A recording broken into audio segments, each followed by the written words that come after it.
Nous allons maintenant commencer à présenter les LSTM dans une suite de transformation du réseau RNN standard. L'état caché est actualisé, bien sûr, dans le réseau RNN standard par HT égale temps H de WHH HT-1 plus WXH XT. Le plus souvent, ce réseau ne gère pas bien les dépendances à long terme à cause de la disparition du gradient, vanishing gradient, comme conséquence de l'utilisation de la fonction temps h. Les LSTM sont explicitement conçus pour éviter le problème de dépendance à long terme. On introduit une nouvelle variable C-indice T qui permettra de se souvenir des informations pendant de longues périodes. La mise à jour des variables se fera alors selon les équations suivantes. C indice t égale à C indice t-1 plus tangente hyperbolique de WHH HT-1 plus WXH XT, ce qui nous rappelle l'expression rencontrée dans un RNN standard. Et puis, HT est égal à tangente hyperbolique de CT. Cette fois, on est assuré que l'état caché HT, calculé à l'instant T, tient compte de tous les états cachés précédents qui sont conservés dans l'état de la cellule CT. Mais cela présente un sérieux inconvénient. Dans une séquence, le passé est toujours aussi important que le présent, ce qui n'est pas pertinent. Ce que l'on souhaite avoir est un traitement intelligent des états internes passés. Plus précisément, on souhaite permettre au réseau de garder ou d'oublier les informations du passé selon qu'elles soient déterminantes ou pas dans la prédiction du futur.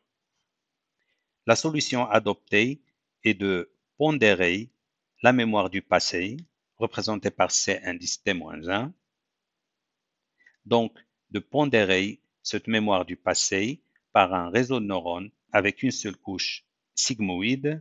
Dans la phase d'entraînement, ce réseau va apprendre à oublier les informations non pertinentes. Il est appelé porte d'oubli ou forget gate. Les équations à utiliser seront alors F indice T égale à sigma de WHF H T-1 plus WXF XT, ce qui veut dire que la forget gate dépend des entrées HT-1, l'état caché à l'instant T-1, et l'entrée XT à l'instant T. Et l'état de la cellule CT sera calculé par la formule F indice T fois C T-1, donc c'est un produit entre deux vecteurs mais composante par composante, plus tangente hyperbolique de WHH HT-1 plus WXH XT. Donc, cette partie représente la mémoire du passé et l'autre partie nous rappelle bien sûr ce qu'on avait dans un RNN standard et qui utilise l'état caché donc à l'instant précédent, à T-1 et l'entrée XT. Nous avons finalement donc HT qui serait égal à tangente hyperbolique de CT. La sortie F indice T de la couche sigmoïde est un vecteur dont les éléments sont compris entre 0 et 1 puisque ils sont le résultat de l'application d'une fonction d'activation sigmoïde et le produit élément à élément F indice T fois CT-1 additionné à la cellule mémoire C indice T permet de ne retenir que les informations pertinentes pour le futur. Si par exemple CT-1 est donné par ce vecteur et FT donné par ce vecteur, alors on a C indice T sera égal à 0,18 et puis ici 0 parce que justement dans ft, nous avons ici une valeur, bien sûr comprise entre 0 et 1 parce qu'il s'agit de la sortie d'une sigmoïde, mais très faible, donc presque presque nulle. Donc, quand on la multiplie avec moins 0,4, on obtient un nombre très très petit, donc moins 0,0. Donc, le 4 ici n'apparaît pas parce que on a écrit juste deux chiffres après la virgule. Donc, l'oubli est appliqué donc au deuxième élément de 7 et moins 1. Par contre, le troisième élément et le premier et le troisième élément pour lesquels nous avons ft presque égal à 1, donc 0,9 et 0,80 et 0,95. Donc dans cette t, ces valeurs restent, ces éléments restent pratiquement inchangés. Donc on dit qu'ils sont conservés.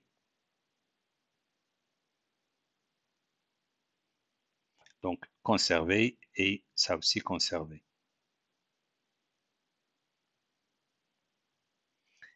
Pour le troisième élément, nous avons 0,3. Donc, il est régulier, il est un petit peu réduit. Donc, la valeur 0, au lieu de 0,75, nous avons 0,23. Justement parce que la sigmoïde n'a pas que des valeurs 0 et 1. Bien sûr, ce sont les valeurs extrêmes.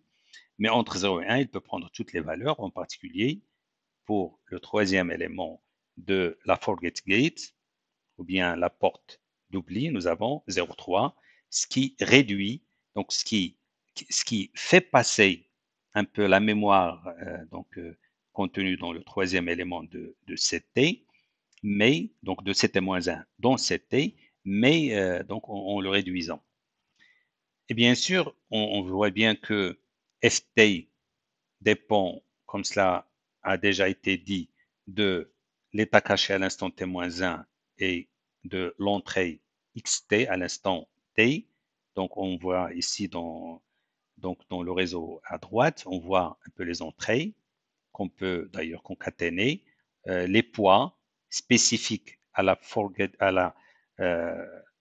gate. Et puis, nous avons ici, bien sûr, la fonction d'activation du sigmoïde. Et ici, on illustre un petit peu le produit entre les deux vecteurs ft et ct-1.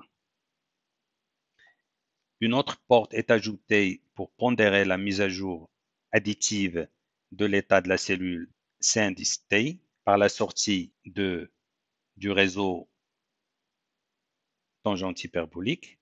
Prenons comme entrée ht-1 et xt. Cette porte ou gate, qui s'appelle input gate, va apprendre à utiliser, à ignorer ou à moduler les informations entrées selon leur importance. Donc, les informations entrées à l'aide de ht-1 et xt et qui passent par une couche tangente hyperbolique vont être modulées par sigma, donc par l'input gate, donc porte d'entrée. Pour la forget gate, donc sigma de W HF HT-1 plus WXF X indice T. Et pour l'input gate, I indice T égale à sigma WHI HT-1 plus WXI X indice T. Les sorties des portes, forget gate ou input gate, sont toujours comprises entre 0 et 1 et correspondent à des probabilités et désignent à chaque fois la quantité d'informations à conserver. Ct est maintenant égal à ft fois ct-1 plus it fois tangente hyperbolique de whh ht-1 plus wxh xt, donc toujours l'expression utilisée dans un réseau RNN standard, et enfin ht, l'état caché à l'instant t, est égal à tangente hyperbolique de C indice t. De la même manière, une porte de sortie est ajoutée pour pondérer la mise à jour de l'état caché ht. Cela permet de décider quelles informations l'état caché ht doit porter. Cette porte s'appelle output gate. Les équations deviennent alors ft déjà vu, it déjà vu, ot, donc qui va réguler la sortie, de l'état caché. OT égale à sigma WHO fois HT-1 plus WXO fois XT et CT sera F indice T fois CT-1 plus I indice T fois tangente hyperbolique WHH HT-1 plus WXH XT. Et enfin, HT va être égal à OT multiplié par tangente hyperbolique de CT. Et nous présentons ici un exemple pour voir un peu l'effet de OT sur la sortie finale HT. Lorsque l'élément est proche de 1, l'information est retenue, et lorsque elle est proche de 0, l'information n'est pas retenue. Comme synthèse, dans une cellule LSTM, nous avons une forget gate, ft égale sigma WHF HT-1 plus WXF XT. Donc, c'est un réseau de neurones qui prend comme entrée HT-1 et XT, et avec une seule couche sigmoïde, qui permet donc d'avoir des nombres entre 0 et 1. La forget gate, dans le cas extrême, indique à l'état de la cellule, qui est une mémoire à long terme, les informations à oublier lorsqu'il y a une multiplication par 0 ou à conserver lorsqu'il y a une multiplication par 1. Mais en général, f indice t est un nombre compris entre 0 et 1. Input gate, donné par it égale à sigma WHI HT-1 plus WXI XT, détermine quelles informations produites par la couche tangente hyperbolique doivent entrer dans l'état de la cellule, donc CT, donc à sauvegarder dans la mémoire à long terme. Output gate, OT, égale à sigma WHO HT-1 plus WXO XT, indique les informations qui doivent passer au prochain état caché HT. CT est égal à FT fois CT-1 plus IT tangente hyperbolique WHH HT-1 plus WXH XT et HT, l'état caché à l'instant T, est égal à OT fois tangente hyperbolique de CT. L'état de la cellule CT parcourt toute la chaîne du réseau avec des interactions linéaires mineures, donc soit une multiplication, soit une addition, ce qui lui permet de transporter efficacement les informations. Les portes ou les gates, donc sigma, sigma et sigma ici, permettent de réguler intelligemment ces informations, en particulier en ajustant les poids des matrices W lors de la phase d'entraînement du réseau.